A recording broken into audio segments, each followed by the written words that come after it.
All right, now we can see that our first three plugins are successful. We have generated glomes and extracted the 72 features, right?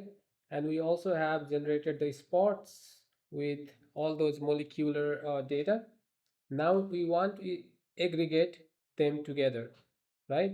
We want to take the molecular information from a spot and then aggregate into glomes. Okay, for that the plugin is Spatial Aggregation, and let's go ahead, click on CytoLab Fusion 1, click on Spatial Aggregation.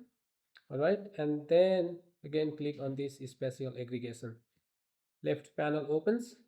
For the base annotation, it's going to be spots. Whatever the name of this file is will be here, and then aggregation annotation would be glomes, right? The other one. So we want to aggregate this information into this. Okay, this information into this. All right, so I run the plugin.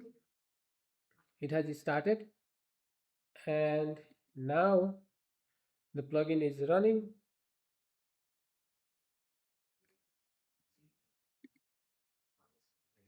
There we go. It says it's successful. I will be able to see a new plugin generated. There we go. It's generated a new plugin called Glomes. And if I hover now or I click on any of the glomes, let's first close these two. And if I click on this glome, I will be able to see those renal path plugin, right?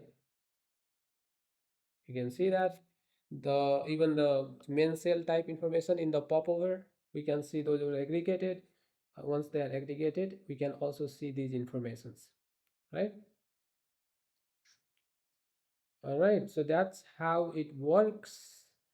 And once the processings are complete, the final step is visualization and analysis.